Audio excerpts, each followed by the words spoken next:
Daniel Garrigue, Jean-Pierre Carlin, bonjour. On est ravis de vous recevoir à Canal Pourpre, dans ce nouveau local qui n'est pas complètement tout à fait achevé et terminé. Mais on est content quand même d'en bénéficier. Daniel Garrigue, on vous connaît bien dans le Bergeracois, comme on dit. Monsieur Carlin, un peu moins bien. Vous êtes présents tous les deux aujourd'hui pour nous parler du mouvement européen Dordogne, qui est une sorte de structure qui dépend, j'imagine, du mouvement européen français, pour la France, ou français, mouvement européen France, je ne sais pas comment on l'appelle. Donc je vous propose d'évoquer avec vous d'abord quels sont les objectifs de la structure, et puis peut-être les actions que vous allez mener. Mais avant de démarrer, peut-être qu'on pourrait partir d'une citation ou d'une intervention du général de Gaulle. Parce que Gilles, qui est derrière la caméra, tenait beaucoup à cette intervention du général. Vous vous rappelez vous la connaissez sûrement, quand de Gaulle a dit on peut toujours sauter sur sa chaise comme un cabri et dire l'Europe, l'Europe, mais ça n'aboutit à rien, disait-il. Ce avec quoi vous n'êtes pas d'accord sans doute, mais bon.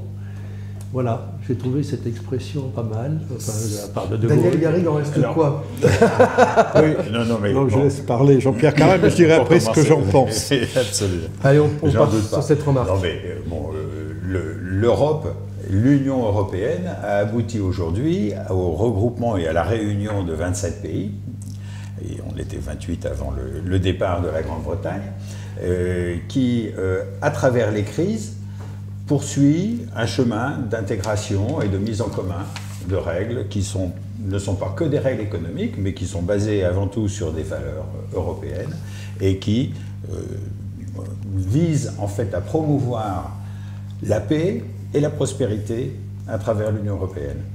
Éviter les guerres, on est resté. Les valeurs européennes, c'est la paix et la prospérité. Alors, ce n'est pas la prospérité. Oui, c'est un résultat en fait, hein. Ce n'est pas une valeur en tant que telle. Non, c'est la justice, la démocratie, mais effective. Hein, et donc... et ce serait propre à l'Europe, la justice et la démocratie. Je veux dire, ça caractériserait plus l'Europe qu'autre chose. Oui. C'est aujourd'hui le... C'est pas un peu présomptueux de dire ça? Alors, effectivement, ça fait partie souvent de ce que l'on reproche, entre autres, aux Français, une certaine arrogance. Mais enfin, je crois que c'est important de construire un ensemble sur des valeurs.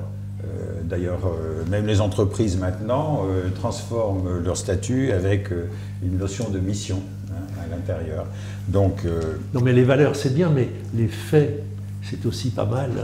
Et souvent, ils contredisent les valeurs. Alors, les faits, on peut parler par exemple de l'intégration de pays tels que la Grèce, l'Espagne, qui se sont faites à partir du moment où elles sont rentrées dans le champ démocratique avec des élections.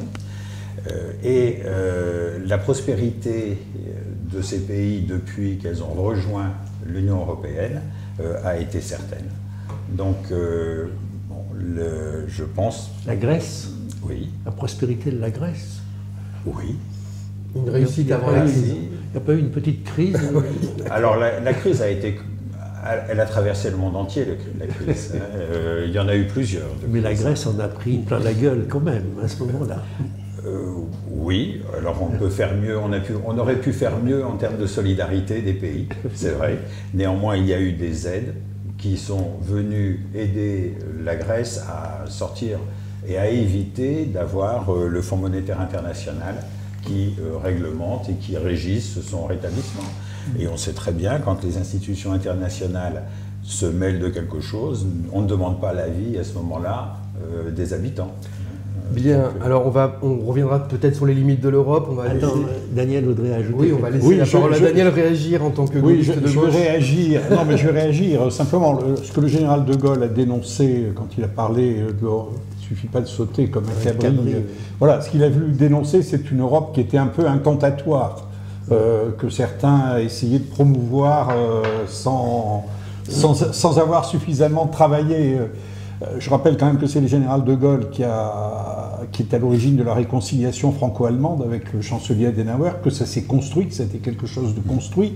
Donc aujourd'hui, la relation franco-allemande est un peu difficile, mais enfin, ça a été quand même l'axe moteur de l'Union européenne pendant plusieurs décennies. Et puis, un peu plus tard, en 1966, c'était bien après, le général de Gaulle...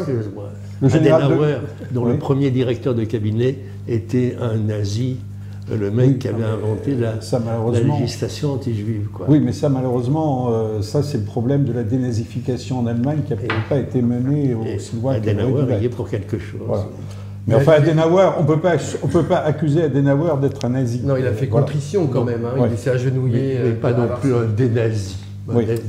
Et deuxième chose que je voudrais dire, c'est que le général de Gaulle, dans un autre discours qui date de 1966, a défendu l'idée d'une Europe qui soit européenne, c'est-à-dire une Europe qui décide par elle-même, qui maîtrise complètement son devenir. Voilà, sa conception de l'Europe. C'est une Europe construite et qui était capable de décider par elle-même.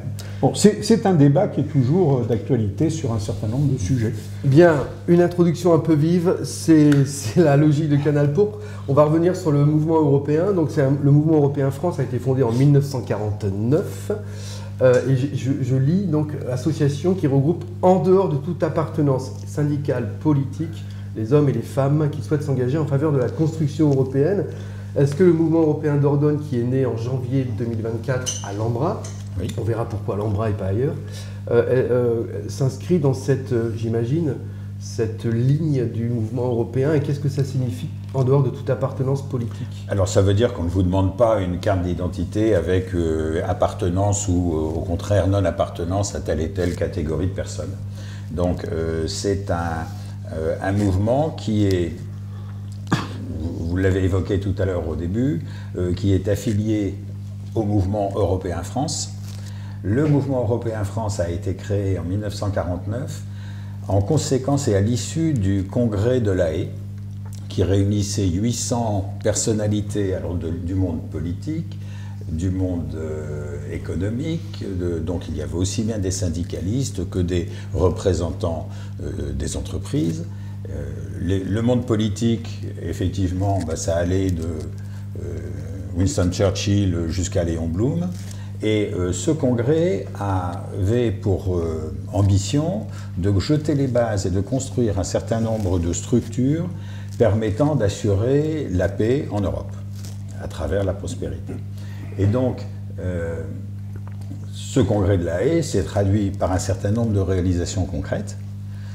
Et au terme à la fin du congrès, comme tout pour eux n'était pas complété, eh bien, ils ont décidé de créer une structure qui s'appelle le Mouvement européen international, qui a hérité, en fait, des missions un peu que s'était défini le Congrès de La Haye. Le Congrès de La Haye. Et donc, ce Mouvement européen international se décline aujourd'hui dans, en fait, 39 pays, et puis dans chacun des pays, par d'autres structures qui leur sont rattachées, qui peuvent être départementales, où chaque pays en fait définit son organisation.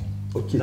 Attends, Gilles, 39 pays, la Russie en fait partie ou... Non, la Russie faisait partie du Conseil de l'Europe. Qui est issu du mouvement du Congrès de La Haye. Oui, également. Oui, oui. C'était avant. La Russie et la Russie s'est retirée de la Cour européenne des droits de l'homme et du Conseil. Et du Conseil donc de l'Europe. Donc les 39 pays, c'est depuis l'Angleterre jusqu'à... Ça comprend par exemple la Turquie. Il y a un mouvement européen en Turquie. Alors entre autres, tous les pays qui sont potentiellement adhérents ou qui aimeraient, en tout cas qui sont candidats, en général ont un mouvement européen, ce qui leur permet d'établir déjà un certain nombre de contacts, on fait juste se préparer. On fait une pause, excuse-moi, parce que votre micro vous gêne, il faudra que tu coupes, il y a un problème, et là ça sera mieux je pense pour vous. J'ai dit que ça, c'est bon, c'est mieux. On reprend à partir du Congrès de La Haye et du Conseil de l'Europe. Alors, je reprends. Donc on est dans une période juste après la Seconde Guerre mondiale, une guerre d'anéantissement qui a mis l'Europe à feu et à sang. Donc il y avait cette volonté de construire la paix, mais aussi le développement. D'ailleurs, la CECA, c'est quand même un acte important, la communauté européenne du charbon et de l'acier, qui a été initiée en partie par la France. Mais avant le congrès de La Haye, il y a quand même eu des tentatives. Vous parliez de valeurs tout à l'heure pour présenter l'Europe.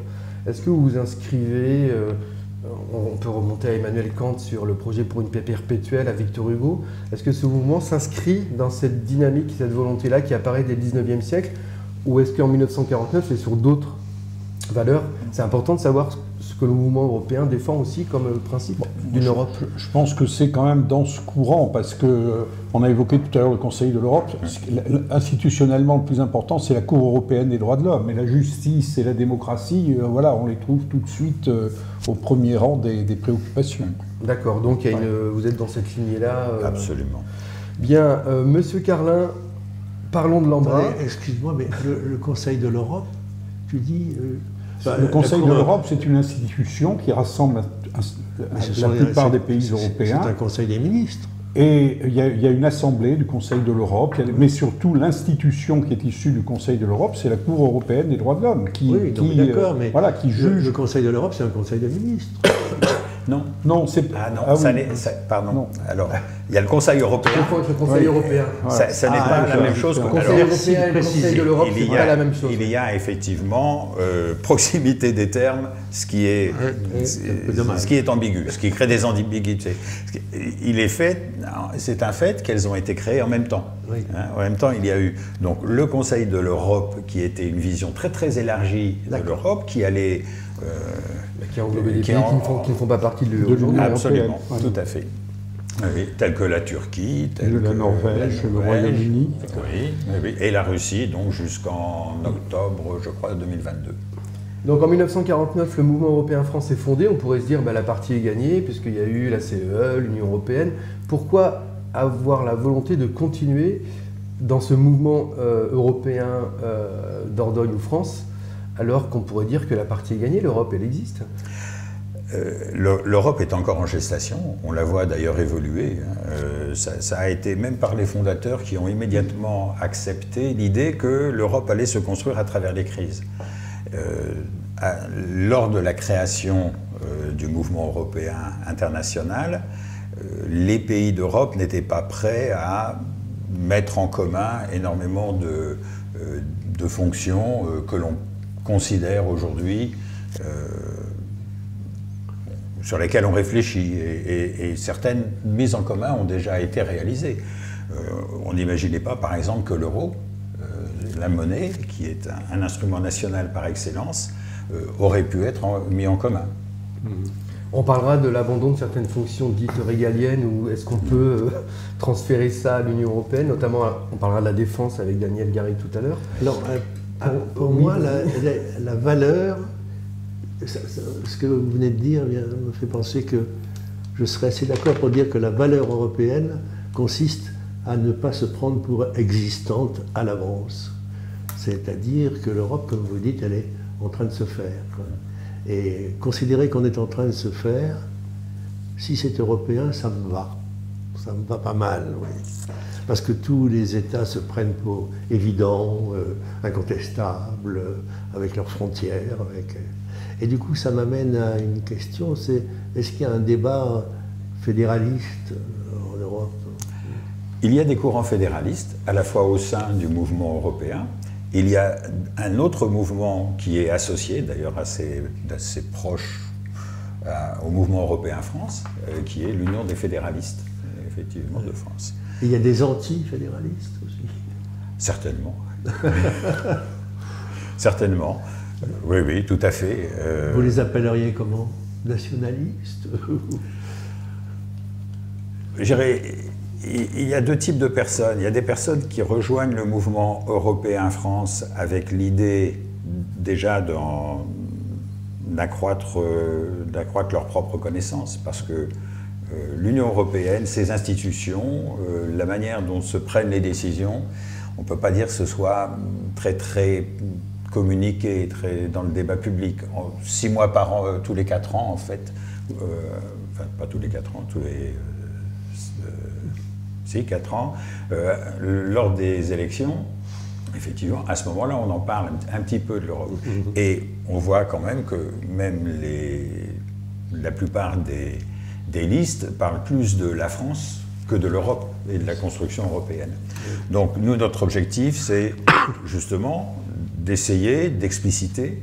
Et donc nous avons parmi nos adhérents à la fois des personnes qui ont eu une expérience concrète de travail, soit à l'étranger, soit de travail en proximité avec les institutions européennes.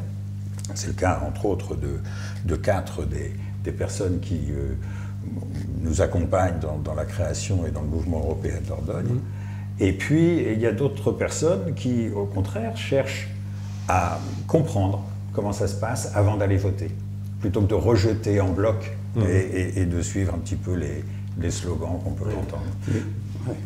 Mais pour revenir à l'aspect fédération, État fédéral, aujourd'hui on ne peut pas dire que l'Europe est un État fédéral. Il a aucune des compétences. L'Europe n'a pas les compétences régaliennes. C'est en train de se faire. D'un État fédéral. Ça fait partie des possibles. Celui qui a utilisé une expression qui a disparu il y a quelques semaines, c'est Jacques Delors qui disait plutôt c'est une fédération d'États-nations. Voilà, mais aujourd'hui, est-ce qu'on va vers une vraie fédération? Est-ce qu'on ira à terme vers une confédération? C'est encore un petit peu difficile. Alors, c'est sans doute lié au poids de l'histoire et la façon dont les États et les nations sont construits en Europe. Aux États-Unis, ça n'a pas pris trop longtemps pour qu'ils se mettent d'accord pour un système fédéral. Bon, ils se sont fédérés autour d'une lutte commune contre le Royaume-Uni.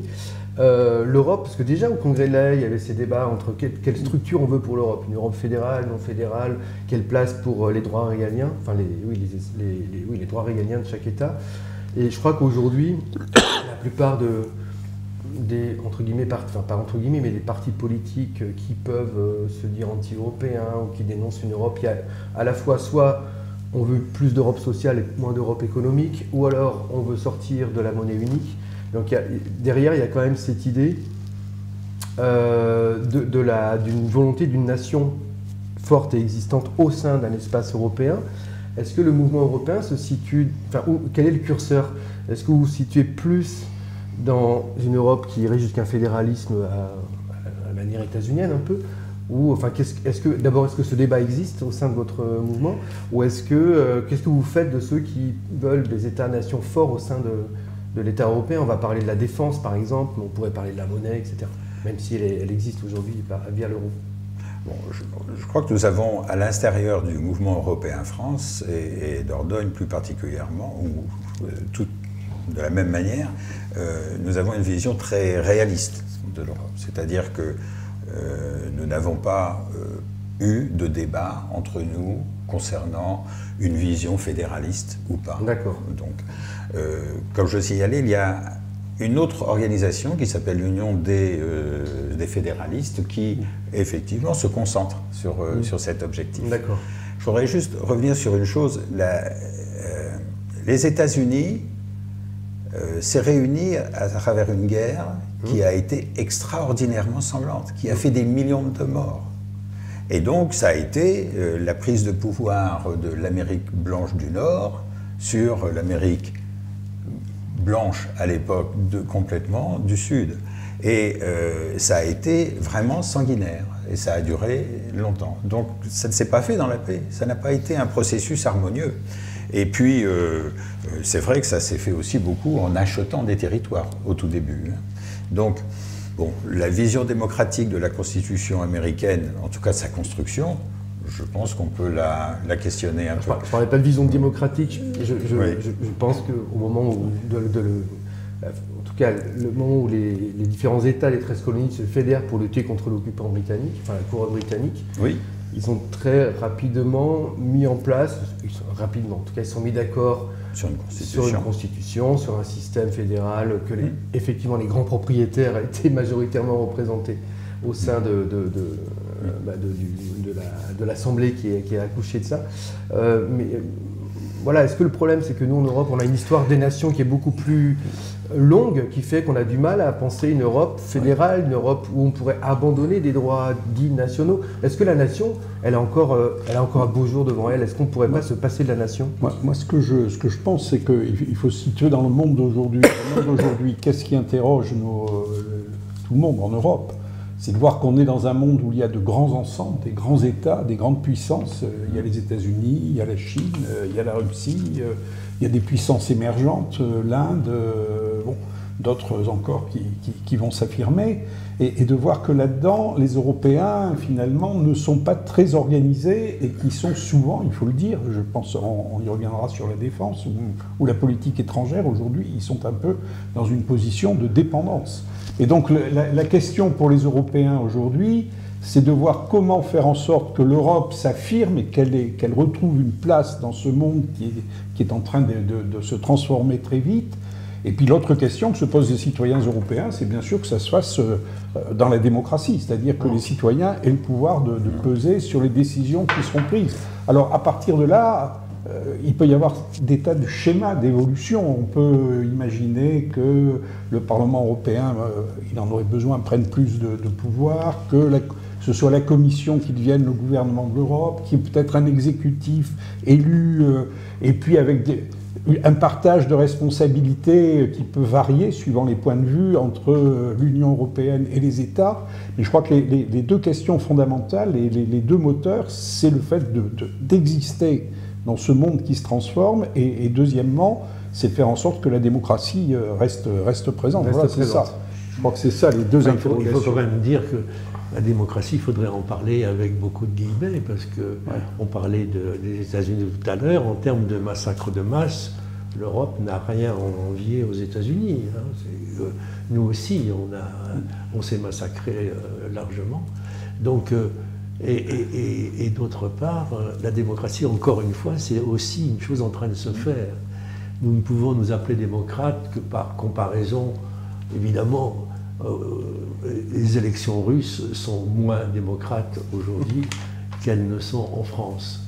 Mais, je veux dire, on ne bourre pas trop les urnes en France. N'empêche que on ne peut pas dire qu'on soit en démocratie, soyons sérieux, nous sommes en oligarchie, bien entendu, depuis très longtemps. Justement, ça ne veut pas dire qu'il faut abandonner la visée démocratique, mais il faudrait arrêter de se gargariser avec notre prétendue démocratie, qui n'est pas beaucoup meilleure que beaucoup d'autres. Dans chacun...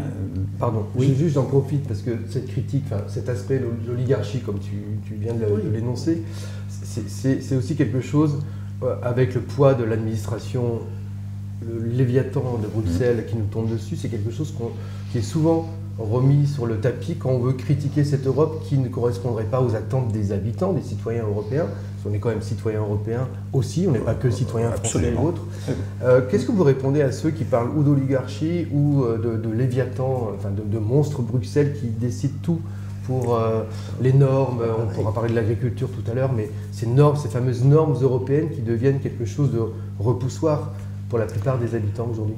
Alors, déjà, ce que l'on peut dire, c'est que les lois européennes, qui s'appellent soit des directives, soit des règlements, sont l'objet d'un consensus et d'un compromis qui se négocient entre les chefs d'État, qui donnent lieu, entre autres, à la constitution d'un projet de loi qui est soumis au Parlement européen donc pour aval et modification, bien entendu, avec plusieurs allers et retours, et que ces compromis aboutissent ou n'aboutissent pas à des directives. Les directives n'ont pas pour objet être obligatoires systématiquement dans chaque pays. L'obligation, c'est qu'elles soient transcrites dans la loi nationale de chacun, selon ses habitudes, selon ses protocoles législatifs, de manière à être éventuellement enrichi. C'est ce qu'aime beaucoup faire la France, c'est vrai, il faut le reconnaître, parce que nous avons une vision qui est parfois différente de celle d'autres pays. Il est vrai que les pays du Nord, en général, ont tendance à traduire les directives européennes de manière assez littérale, c'est-à-dire sans les rajouter un certain nombre de données, parce que le système politique et décisionnel dans les pays sont l'objet peut-être d'un petit peu plus de négociations a priori. Donc, alors qu'en France, on aime bien les systèmes majoritaires qui permettent de prendre des décisions. Donc, c'est un peu la vision. Je vois que Daniel voudrait réagir et oui, compléter. non, mais je voudrais compléter sur un point, c'est sur le rôle du Parlement européen, parce que je pense que c'est quand même... D'abord, c'est l'élément central du débat aujourd'hui, c'est sur ces élections au Parlement européen. Et le Parlement européen, c'est vrai qu'il est apparu progressivement. Il y a eu dès le départ une assemblée de la communauté européenne dans le traité de Rome en 1957. Les premières élections au suffrage universel direct ont eu lieu en 1979, donc ça fait quand même... mais à partir du moment où on est élu au suffrage universel direct, on devient un pouvoir politique. Et le Parlement européen s'est progressivement affirmé comme un pouvoir politique. Et aujourd'hui, il faut quand même souligner qu'on est sur un système de codécision, c'est-à-dire que, je ne sais pas la totalité des textes, mais sur une grande majorité de textes, je pense à le problème le changement climatique, la question des migrations, les enjeux du numérique, toutes ces questions quand même qui touchent directement notre vie quotidienne aujourd'hui, ça fait l'objet de règlements ou de directives qui font l'objet d'une codécision, c'est-à-dire dans lequel le Conseil européen, le Conseil des États européens, le Conseil des ministres, le Conseil des chefs d'État d'un côté et le Parlement européen de l'autre ont les mêmes pouvoirs. Ils pèsent de la même façon. Ils peuvent décider, même si le Conseil européen a décidé d'adopter un texte, le Parlement peut le repousser, et inversement. Voilà. Donc, je veux dire, aujourd'hui, le Parlement européen a un pouvoir. Alors, ce qui est différent de nous, c'est qu'il n'y a pas, de notre système, en tout cas en France, c'est qu'il n'y a pas une majorité, une opposition. Il y a tout un ensemble de groupes politiques qui discutent entre eux, qui forment des majorités qui peuvent être quelquefois fluctuantes au cours d'un même mandat du Parlement européen. Mais je dirais la composition du Parlement européen, quand même, elle pèse sur la tendance majoritaire du Parlement européen, qui peut être ou plutôt axée à droite ou plutôt axée à gauche. Donc ces élections ne sont pas neutres, elles ont une influence considérable sur les orientations des textes qui vont être adoptés dans les 5 années qui viennent. Y compris en termes de corruption, puisque les lobbies ont leur fauteuil au Parlement européen. Oui, ce n'est pas... Alors, je ne suis pas certain qu'il faille assimiler lobby et corruption. Oui, vous avez raison. Je pense que... C'est juste un canal. Faire des... Parce que une loi, elle peut être faite en chambre close ou elle peut être faite avec les conseils des experts ou à la fois les lobbies, il y a des lobbies qui sont en général pour un type de législation et d'autres lobbies qui sont contre. C'est-à-dire que les lobbies ont pour objet principal de renseigner les députés européens, de travailler avec la Commission européenne de manière à pouvoir présenter des lois qui correspondent à des objectifs réels, concrets. Bon, donc pour moi, le lobby, je prendrais plutôt une acceptation beaucoup plus large qu'une association avec la corruption. Voilà. Oui, sur la corruption, il y a eu effectivement l'affaire du Qatargate, il y a eu un certain nombre d'affaires dans la période récente qui ont montré que certains parlementaires européens, mais malheureusement ça existe aussi dans d'autres assemblées. La démission de la commission Santer. Mais il y a la volonté aujourd'hui, il y a une volonté aujourd'hui qui est justement de définir un code et une instance qui soit capable de faire respecter, notamment on a vu parfois d'anciens commissaires européens, un ancien président de la Commission, notamment aller pantoufler dans des grandes sociétés aussitôt après avoir quitté leur fonction. Donc tout ça, il y a une volonté aujourd'hui de le réglementer, de même que les activités, les parlementaires européens pouvaient jusqu'à présent avoir une activité parallèle, ils n'auront plus sans doute demain la possibilité de le faire si on continue dans cette direction. Donc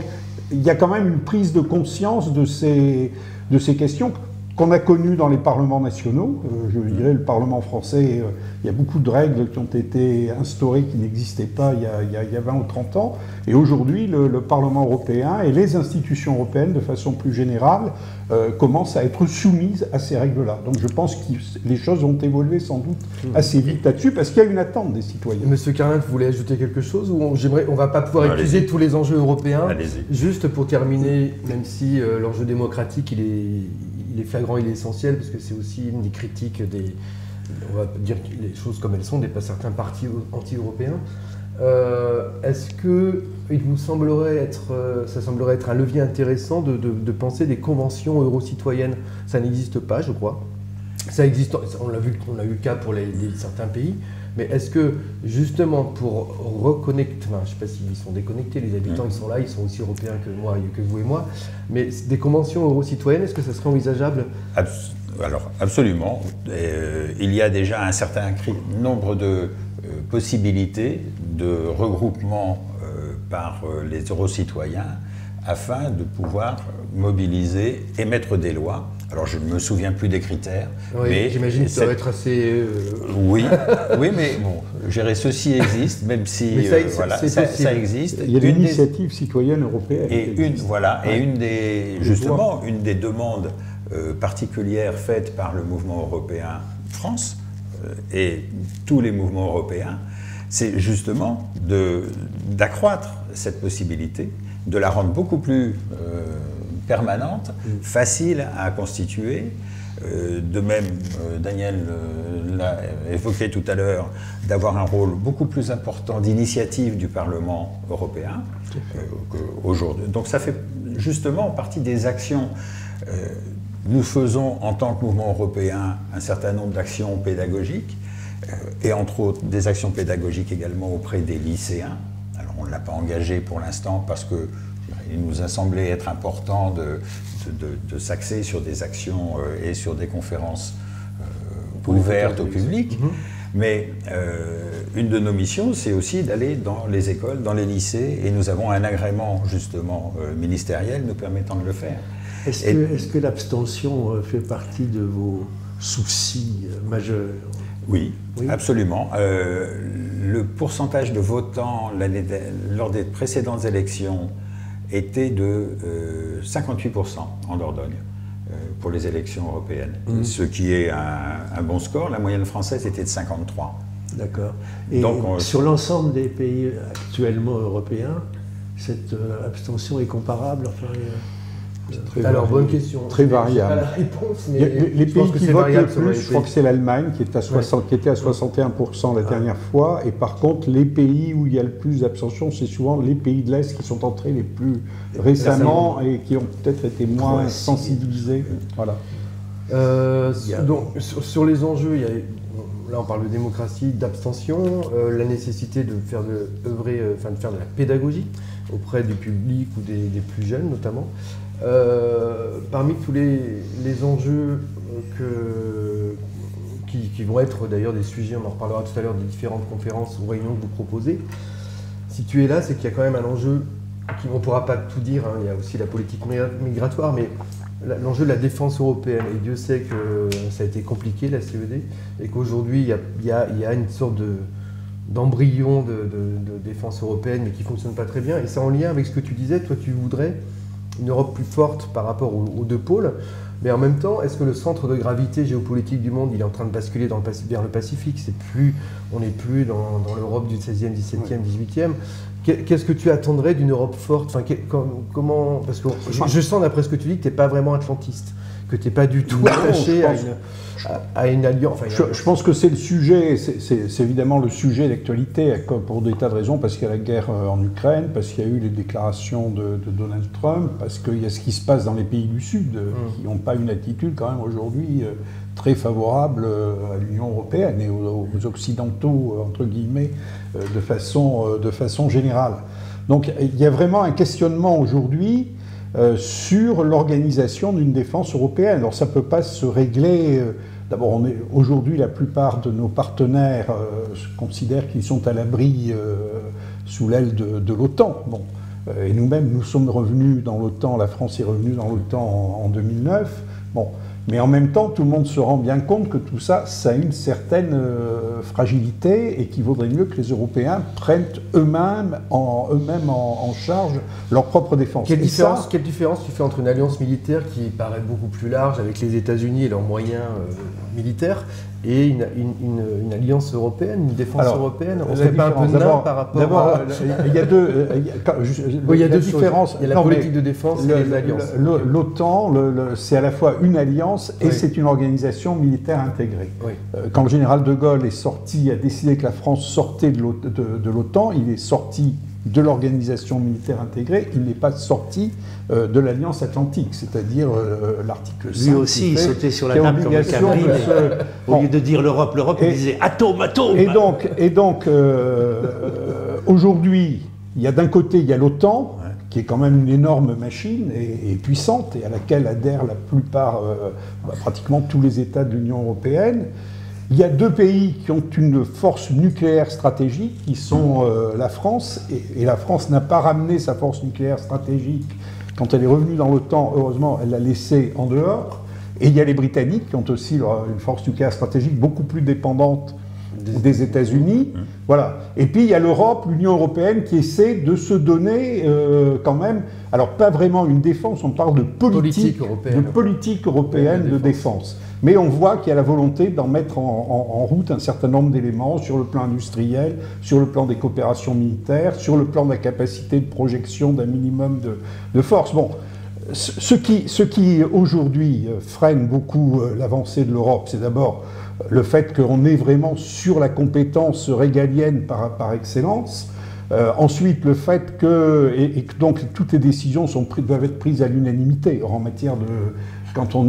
si on se trouve demain dans une bataille, on ne peut pas faire des décisions à l'unanimité. On l'a vu pour l'Irak. Deuxièmement, il y a le problème de financement, parce que financer une défense, c'est extrêmement coûteux. Or, l'Europe n'a pas actuellement les moyens de financer cet effort. On l'a bien vu avec Next Generation. Pour la première fois, l'Europe a emprunté, mais l'Europe n'a pas à ce jour des ressources considérables. Et puis, il y a la question du nucléaire. Donc moi, ce que je crois, c'est qu'il y aura certainement un jour une défense européenne, mais ça supposera aussi une évolution institutionnelle considérable, à laquelle on n'y est pas encore, et qu'il faudra, je pense, une structure intermédiaire du style pilier européen de défense, associant les principaux pays. Vous partagez aussi ce que dit Daniel. Voilà. Et je vois que le débat qui a lieu, parce que le président de la République, M. Macron, a fait un certain nombre de propositions en disant il faut qu'on discute du nucléaire, je vois que ça... Bon, il y a un certain nombre de pays d'Europe, en Angleterre, en Allemagne, même les Anglais qui sont sortis avec le Brexit, ils sont réceptifs à ce débat. En même temps, la dernière prise de parole du président concernant la Russie et Vladimir Poutine a provoqué un petit peu l'éruption en Allemagne. Oui. Donc là... Les Allemands sont très frileux. Les Allemands sont très frileux sur le nucléaire, mais il y a quand même trois pays. Au-delà du nucléaire, une certaine prise de conscience aussi. Voilà, il y a trois pays qui ont. Et puis M. Scholz, l'Allemagne, c'est pas seulement M. Scholz, il y a d'autres responsables politiques. Je parle du gouvernement allemand.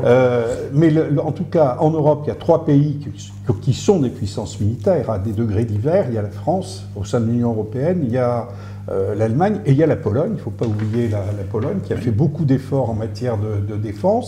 Ces trois pays sont réunis dans quelque chose dont on se remet à parler, c'est le triangle de Weimar. Et puis il y a le Royaume-Uni. Et puis il y a un certain nombre d'autres pays qui seraient peut-être prêts à s'associer. Je pense que si les principaux pays décident de discuter entre eux et d'affirmer un certain nombre de principes communs, on aura peut-être l'amorce d'un pilier européen de défense. Alors ça peut se faire rester dans le cadre de l'OTAN. Si les Américains, si M. Trump gagnait et que les Américains se désengagent, peut-être ça deviendra un pilier beaucoup plus européen. On ne sait pas comment les choses évolueront, mais je pense qu'il y a un point de passage. C'est quelque chose que vous défendez, par cela. Enfin, ce que défend le mouvement européen. Oui, absolument, tout à fait. Quelle leçon vous avez tiré, vous, de la faillite en Yougoslavie? De l'absence totale, enfin, oui, on peut dire de la faillite de l'Europe lors de la guerre en ex-Yougoslavie, du génocide de Srebrenica, puisque c'est quand même les Américains qui ont non réglé d'ailleurs, ce conflit par les accords de Dayton. Là, l'Europe a été puissamment ratiboisée par la géopolitique et la puissance états-unienne. Donc, et c'était il n'y a pas si longtemps que ça. Quelle leçon on peut tirer par rapport à ce que vous proposez Est-ce que ça permettrait d'éviter, en tout cas, d'intervenir lors de conflits? Alors, déjà, effectivement, il y a plusieurs niveaux. C'est déjà de préparer et d'être beaucoup plus coordonné qu'on l'a été à cette époque-là, puisqu'il y a eu beaucoup de dissensions et qui se sont traduites par l'inaction. Donc, il y a beaucoup plus de coordination maintenant, même y compris entre les industriels, de manière à avoir des protocoles de fabrication qui se rassemblent, se ressemblent. Donc c'est un élément important, hein, l'armement. Il y a de grands et de puissants groupes industriels de l'armement dans beaucoup de pays en Europe, et de plus en plus la concertation travaille. Au plan politique, c'est vrai que c'est assez catastrophique la situation que vous évoquez, et que aujourd'hui, justement, l'Europe cherche à éviter le retour d'une situation identique qui pourrait se produire dans les Balkans, par exemple. Bon, donc, les Balkans font partie des pays qui sont candidats et sur lesquels il y a des négociations, des discussions. Qui viennent d'être relancées, là, récemment. Oui, parce que il est vrai que le champ européen a été complètement bousculé en l'espace de 2 ans, mais je dirais, en fait, il a été bousculé depuis 2014, hein, depuis l'invasion de la Crimée. Donc, malheureusement, il y a eu également une action à ce moment-là. Donc, ce qui se traduit, on peut considérer que la situation actuelle est une forme de conséquence de l'inaction. Donc, essayer de ne plus regarder dans le rétroviseur, c'est une expression de Thierry Breton, entre autres, mais justement d'anticiper maintenant. Et donc, Thierry Breton mène une certaine campagne actuellement au sein de l'ensemble des pays de l'Union européenne afin de lever des fonds permettant de construire une véritable politique de défense coordonnée avec des emprunts significatifs et beaucoup plus de cohésion. Voilà. Donc l'idée, c'est que l'Union européenne ait une politique qui ne soit pas dépendante de ce que l'OTAN ou de ce que les États-Unis vont décider. Par rapport à la Chine, on ne sait pas non plus de quoi demain sera fait. Hein. On voit que la Chine, de manière permanente et régulière, ne respecte pas vraiment les frontières. On le voit par exemple dans la mer de Chine méridionale, oui, voilà, où il suffit qu'un caillou émerge dans les eaux de Philippines et ça voilà, et c'est l'objet de confrontations systématiques entre les armées. Comment ceci va évoluer? Il y a eu un pari de tout l'Occident considérant que les situations économiques et qu'une dépendance réciproque économique suffirait à aplanir les luttes nationalistes. Bon, malheureusement, on se rend compte que ça n'est pas suffisant et qu'il faut aller au-delà, effectivement. Ok, je vous propose d'évoquer malheureusement trop rapidement, 2 autres thèmes. Et pour revenir sur la métaphore du rétroviseur de Thierry Breton, si on ne regarde pas dans son rétroviseur, on peut parfois avoir des accidents. Donc c'est bien de temps en temps. C'est le prof d'histoire. Les historiens sont là pour ça aussi, de temps en temps. Même si je pense qu'on ne tire pas des leçons de l'histoire, malheureusement. Enfin, c'est pas le but de l'histoire. Jusqu'où l'Europe? Est-ce que vous êtes d'accord sur une limite qu'on pourrait poser géographique? L'intégration, on voit que les Balkans, qui ont longtemps été ignorés aujourd'hui, sans doute par des rapports de force qui se passent en Europe, ce qu'on appelle dans les pays d'Europe centrale et orientale. Est-ce que vous êtes interrogé? Est-ce que vous avez des positions là-dessus? Est-ce qu'on pourrait intégrer des pays qui... Parce qu'à un moment donné, on pouvait envisager, je sais pas moi, Israël, bon là c'est peut-être une provocation, ou la Turquie. Jusqu'où l'Europe? Jusqu'où peut-on construire une Union européenne qui pourrait fonctionner? Est-ce que vous êtes d'accord? Alors, Daniel, tu commences et M. Carlin. Sur la limite, a priori, c'est difficile de fixer une limite, parce qu'il y a des pays, c'est évident. Les pays des Balkans, ils sont prisonniers, ils sont coincés à l'intérieur de l'Europe. Donc il me paraît difficile qu'à terme, ils n'entrent pas dans l'Europe. La Norvège, je pense qu'un jour, la Norvège... peut-être qu'elle restera à l'écart, mais la logique, et même le Royaume-Uni, à beaucoup plus longue échéance, on n'imagine pas que le Royaume-Uni, même si c'est une île, même s'il a toute son histoire derrière lui, ne soit pas tenté de revenir vers l'Europe.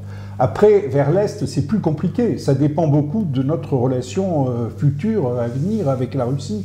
Aujourd'hui, on est dans cette situation conflictuelle extrême.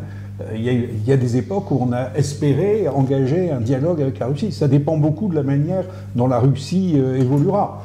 L'Ukraine, bon, aujourd'hui le processus est engagé. Est-ce qu'il faut aller jusqu'au pays du Caucase, à la Turquie? Voilà, ça c'est des questions. Est-ce que les Turcs ont vraiment aujourd'hui envie de rejoindre l'Union européenne? C'est pas si certain que ça. Ils s'affirment de plus en plus comme une puissance qui a sa vision du monde, qui a ses réseaux. Les pays du Caucase, voilà, on peut se poser la question parce qu'ils sont quand même assez loin. Mais certains, toi, tu n'y vois effectivement, pas parce que parfois on dit plus il y a le pays, plus c'est compliqué, parce que pour des raisons pratiques de traduction, plus il y a de pays, de toute façon, tout est lié à un moment à un changement institutionnel. C'est-à-dire que, voilà, je pense qu'inévitablement, il faudra une adaptation. Monsieur Carlin, sur la limite pas de l'Europe, mais de l'Union européenne. De l'Union européenne. Alors, effectivement, je crois que les Balkans font partie des pays à intégrer rapidement, en tout cas, il faut leur permettre, en tout cas, de candidater ce qu'ils ont fait, mais de se mettre dans les conditions leur permettant de rejoindre les critères permettant leur association. Après, je pense que l'Europe, certainement, évoluera en plusieurs cercles. Il est certain, pour de toute façon compléter l'intégration de nouveaux pays tels que les pays du Balkan, la France demande particulièrement qu'il y ait le changement du processus aujourd'hui de vote à l'unanimité. C'est-à-dire, justement, de passer sur des votes qualifiés de manière à ce que l'unanimité, seul pays... pays... limite. Oui, absolument, qui limite, qui donne des raisons après de négociation qui sont parfois qu'on peut considérer comme limites, voilà, avec des enjeux, des bras de fer. Ce qui s'est passé avec la Hongrie particulièrement, dernièrement. Donc la France le demande, j'irais en dehors de la France, c'est aussi une des demandes d'évolution que recommande et que demande de manière insistante le mouvement européen de France. Donc on ne parle pas de limite géographique. On n'a pas de point de vue. Je pense que ça va dépendre aussi des efforts faits par les pays qui voudront rentrer. Mais et des rapports géopolitiques qui vont se tout à fait. Mais aujourd'hui, je crois que on ne considère pas particulièrement la Turquie. Je rejoins tout à fait ce que disait Daniel. Même si elle est toujours officiellement candidate. Oui, oui. On a le sentiment qu'elle a pris un virage vers... Elle s'est plutôt éloignée au cours des 15 dernières années. Elle s'est plutôt éloignée des critères.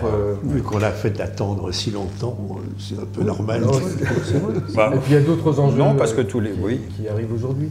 Pas ultime question, mais peut-être on pourra poursuivre. Mais j'aurais dû commencer par ça d'ailleurs. Je trouve qu'il y a quand même un paradoxe énorme entre les apports de la construction, de la construction européenne. On peut en citer 10 000, même s'il y a le revers de la médaille pour l'agriculture, pour l'utiliste. Bien sûr qu'il y a un revers de la médaille. Erasmus, les mobilités. Donc les associations ici dans le Bergeracois, par exemple, qui ont bénéficié du soutien des fonds FEDER et du Fonds social européen, du FSE, Canal Pourpre, on a d'ailleurs au début bénéficié, et une invisibilité totale ou une défiance. Comment vous expliquez ce paradoxe, alors que l'Europe, elle est quasiment partout, entre guillemets, mais pas au sens du complot. En tout cas, elle intervient, elle aide les associations, les entreprises et autres. Et puis cette défiance ou cette invisibilité de l'Europe, une représentation, on l'a vu pour le dernier conflit des agriculteurs, où le fumier a été jeté à Bruxelles. C'est très symbolique, c'est-à-dire là on a quelque chose d'une défiance qui paraît complètement décalée avec ce que l'Europe peut, dans certaines limites, apporter aux habitants. Comment vous expliquez ce paradoxe? Enfin, est-ce qu'on peut l'expliquer d'ailleurs, parce que c'est un peu votre boulot là, entre mouvements européens, c'est-à-dire défendre... Qu'est-ce qui Alors ce sont des structures qui sont, bien qu'elles soient copiées-collées un peu de nos organisations, mais qui ne communiquent pas, déjà. Alors elles ne communiquent pas parce que chacun des États souhaite être avant tout le détenteur de la communication. Bon, donc, et ce n'est pas vrai que pour la France, hein, c'est vrai dans chacun des membres de l'Union européenne. Donc, mais ce manque de communication aboutit à ce que tout ce qui est positif n'est pas mis en valeur et que par contre, dès qu'il y a un élément négatif, parce que dans une transformation de société ou dans une loi, il y a des gagnants et il y a des perdants. Et des fois, il y a des fois un pays qui est perdant et d'autres qui sont gagnants. Donc on peut calculer, on peut faire un certain nombre d'approximations pour savoir où ça se passe. Il y a peut-être eu un problème d'anticipation d'un certain nombre de mesures et il faut corriger le tir. Donc souhaitons que le tir se... Je crois que la réactivité est infiniment plus importante maintenant de la Commission européenne par rapport à ce que c'était et appuyée par le Parlement européen. Les députés européens maintenant ont pris conscience qu'ils avaient un rôle vraiment actif. Il y a 20 ans, ce n'était pas le cas. La plupart des lois sous lesquelles nous travaillons aujourd'hui et nous vivons aujourd'hui sont des lois qui mettent plusieurs années avant d'arriver sur le terrain. Et on a vu que le changement quand même des conditions économiques s'accélère. Donc il faut être de plus en plus réactif. Donc je crois que c'est essentiel justement de voir des députés européens qui soient des gens élus pour exercer des responsabilités que nous comprenons et qui sont à ce moment-là capables d'orienter la décision, d'orienter les stratégies. Et puis je crois qu'il faut faire ce que vous faites aujourd'hui, c'est-à-dire expliquer à nos concitoyens quand même que l'Europe, ça a quand même beaucoup bougé, que le Parlement européen, c'est un élément clé dans l'adoption de décisions qui nous concernent au quotidien. Les grands textes aujourd'hui, le pacte migratoire, le pacte vert, la loi sur l'intelligence artificielle, tout ça, le débat qui a eu lieu, qui n'a pas abouti pour l'instant sur les salariés des plateformes Uber, tout ça, ça se joue entre le Parlement européen et le Conseil européen, avec la Commission qui a un pouvoir d'initiative dans les textes, mais aussi bien le Parlement que le Conseil peuvent demander à la Commission de se saisir de certains sujets. Voilà. Donc, je veux dire, il faut qu'on explique bien à nos concitoyens que les enjeux sont là et que les décisions qui les concernent sont prises de plus en plus dans ce cadre-là. Tout n'est pas décidé là, mais il y a des choses qui concernent vraiment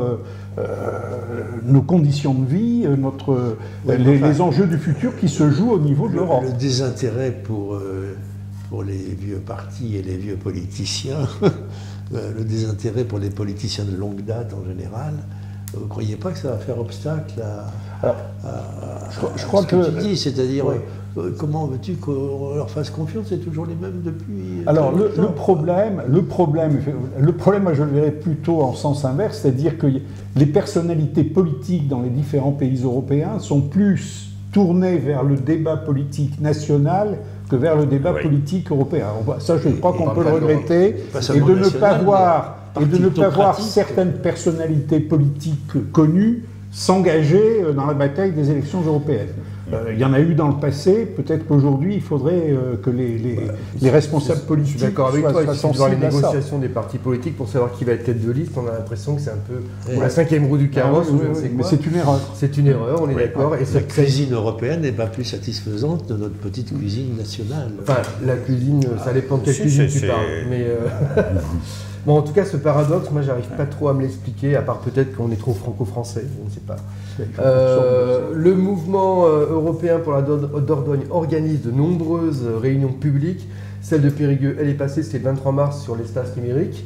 À Issy-Jacques, c'est le 9 avril, c'est très vite. Sur les enjeux des élections européennes, vous avez plusieurs thèmes, sur plusieurs conférences. Je pense que c'est une conférence assez générale sur les enjeux des élections européennes.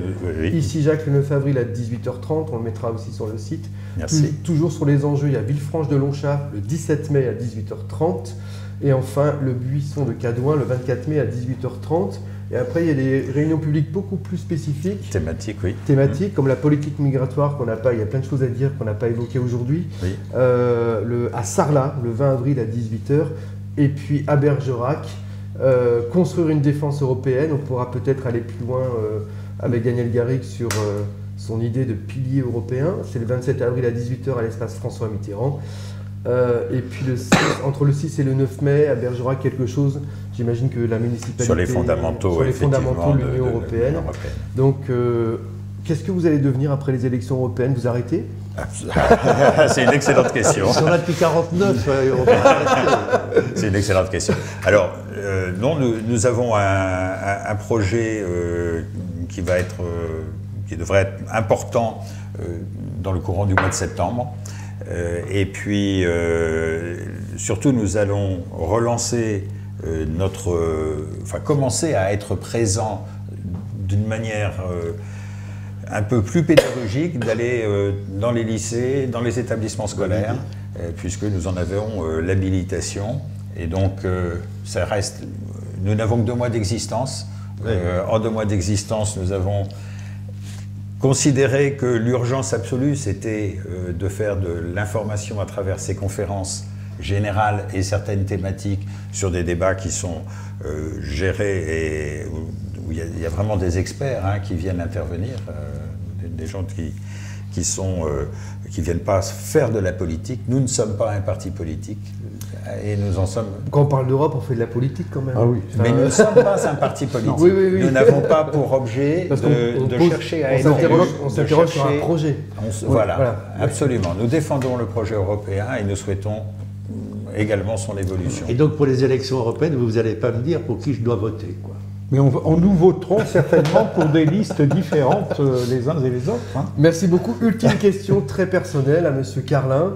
Le mouvement s'est créé en Dordogne à Lambras. Oui. Vous habitez Lambras? Absolument. Vous êtes à nouveau Lambrasien, je sais pas comment oui. Qu'est-ce qui vous a fait parachuter, le terme n'était pas très bon, en Dordogne et à Lambras particulièrement? Des raisons familiales. Pour venir, voilà. Et donc, nous ne connaissions pas Lambras, nous le découvrons et nous avons été accueillis remarquablement par Michel Thérault, qui en est le maire. Le maire de Lambras. Oui, absolument. C'est une commune remarquable, je la trouve extraordinairement dynamique. Nous étions à peine en train d'emménager que nos voisins sont venus nous solliciter pour rejoindre le comité des fêtes, le groupe de marche et ainsi de suite. Et donc... nous sommes voisins. J'habite Lambras aussi. Tu sais qu'on est tous voisins, disait donc vous faites partie du comité des fêtes. Bien, Laurent Megz, qui est derrière la caméra au service COP Service, qui est directeur, conseiller en communication, je ne sais pas, il fait la communication du mouvement. Oui. Je mettrai les dates, les lieux pour les réunions publiques. Bon courage, parce que moi j'affronte en tant que prof aussi toujours ce paradoxe concernant, et Dieu sait entre guillemets, que l'Union européenne est dans les programmes parce que c'est quelque chose, voilà, dans les programmes d'histoire de MC, mais on se confronte à une sorte d'incompréhension pour cette défiance vis-à-vis d'un projet qui, peut-être parce qu'on vit peut-être une période d'entre-deux-guerres d'ailleurs, comme disait Stéphane Audouin Rousseau, 91, fin de la guerre froide, 2022, début de la guerre en Ukraine, et il pense à une nouvelle entre-deux-guerres. J'espère pas, parce que ça veut dire qu'il y aura une guerre bientôt.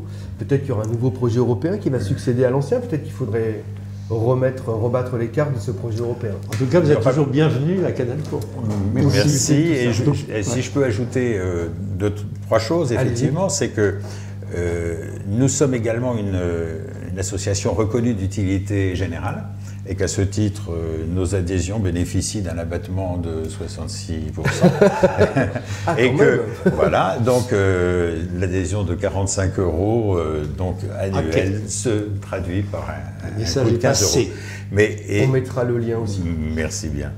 Merci à vous, bon courage pour la suite parce que vous avez des réunions publiques. Moi, si je voulais rajouter un mot, c'est qu'il faut arriver à faire comprendre, et aux jeunes en particulier, que quand on commence à s'intéresser aux questions européennes, c'est vraiment quelque chose de passionnant, parce qu'on n'a jamais fini d'en faire le tour, et que c'est là que se décide notre avenir. Question politique au sens large du terme, je crois que c'est quelque chose d'important. Merci à vous. Merci à tous. Merci pour votre accueil.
Exactly. I hear people talking a bit ruder. Yeah, that's